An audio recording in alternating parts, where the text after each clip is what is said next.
Well met, adventurer. It is I, your old pal Dave Makes Noises, the Lou Barlow of Dungeons & Dragons Storytime on YouTube. I hope you're ready to watch some metas crumble as we ask you, DMs and players, what impactful things have people done or caused to the world and setting around your campaign? Part 1. Out of all the official and homebrew campaigns that I have run, the world that my players kept messing with the most was in the Tales of Margrave. The party consisted of a Celtic transmutation wizard, a Lamia rogue, a barbarian bat person, and a wooden doll warlock. The sheer mischief they get up to is awe-inspiring. Along a particular road of the Margrave is a line of taverns, and the one they kept messing with was the Griffin's Nest Inn, called so for having the egg of a griffin as their prized treasure. Anytime the group would enter this place, and it was often enough, the Lamia would steal the egg, later to hatch and have a pet baby griffin. The inn would obtain a new egg of a chimera and rename their inn as the Chimera Nest Inn. This did not stop the players from doing so again, and so the inn has changed names a few times during the campaign, from Griffin to Chimera to Cow, and now I believe it is currently a Chicken's Nest Inn, for now. The party obtained a magical longsword that, when swung through a body of water, would split a path through it, Moses style, for 5 minutes before collapsing back down.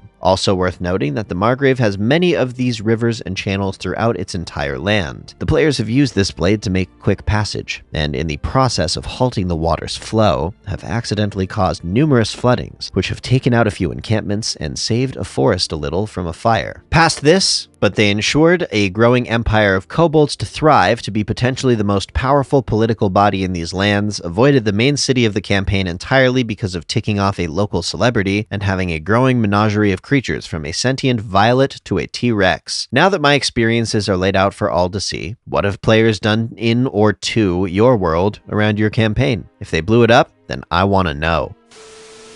TLDR, Rogue released Ancient God that committed genocide, and the sorcerer made a deal with an old god to stop it. When I was DMing a campaign, the party was searching for items called Dream Stones that would allow them to physically enter the realm of dreams so that they could defeat the nightmare that had been stalking them for some time now. They ended up in a large city underwater that was occupied by Triton. The city seemed to have electricity and was fairly advanced for a society of people that remained isolated from the surface world. After a bit of investigation, they discovered that the city was powered by an imprisoned god that the Tritons had defeated thousands of years ago, and the being was sealed away using shards of a dreamstone. The party spent some time trying to decide whether or not they really needed this dreamstone if it meant the release of this god that could seek revenge. The majority of the party got sent away from the city because of some character stuff, but the rogue remained behind to get the location of the seals and find the best method of infiltration if they decided to take the dreamstone. Some things happened, and the rogue decided to disobey the orders of the fighter they had elected as a leader and stole away the dreamstones from the seals, inevitably releasing the god. Almost the entire Triton population was wiped off the face of the planet, and the creature was only stopped after the party sorcerer managed to broker a deal with another ancient god, giving up his soul to feed the newly released god to the all-consuming abyss. Our players from then forth had to contend with having to find a new home for the Tritons, bringing them out into the public and severely altering the course of the entire campaign.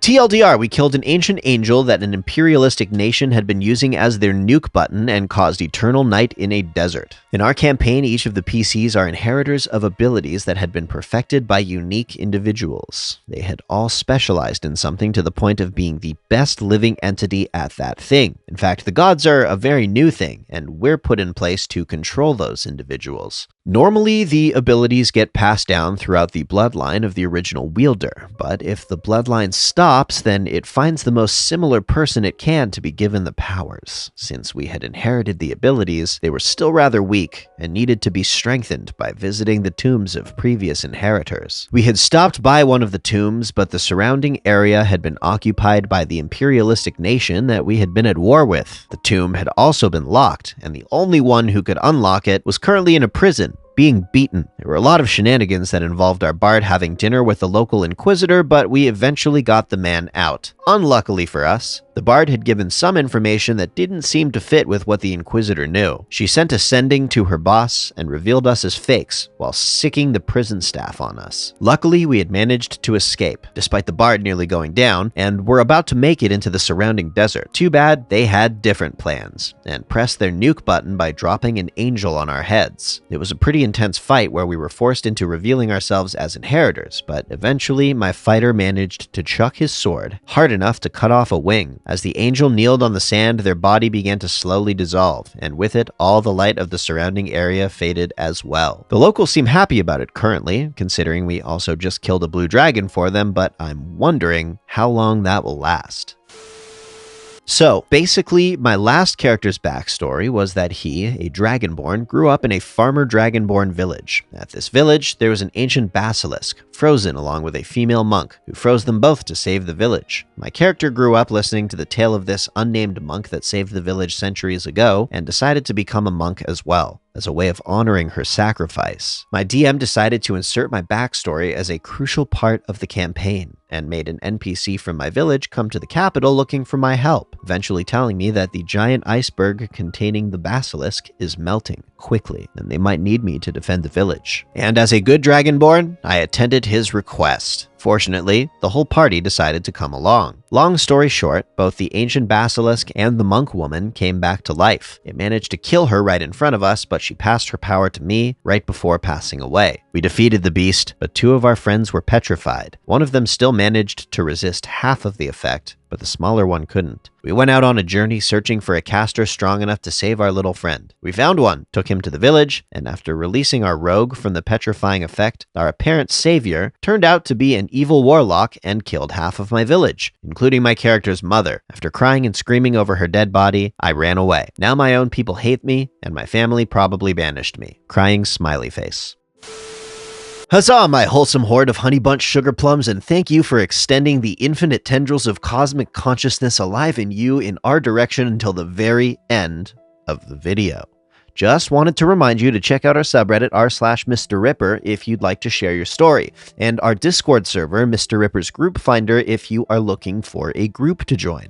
If you want to hang out with us while we play D&D, join us on our homebrew campaign every Wednesday at noon over on twitch.tv/fire_n_dice. That's fire and dice. We'd love to share some F&D with you every week, so come hang out and stay a while. Check the schedule on Twitch, and we'll look forward to seeing you then.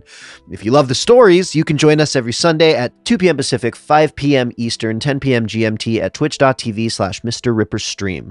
Big thank you to all of our sponsors from this past few months. If you would like to support our channel, you are welcome to check out any of those sponsors below. Helping them out helps us out and gets you some cool stuff to improve your tabletop quality of life. If you love me and want me to be happy, you can find me on Instagram and TikTok at Dave Makes Noises.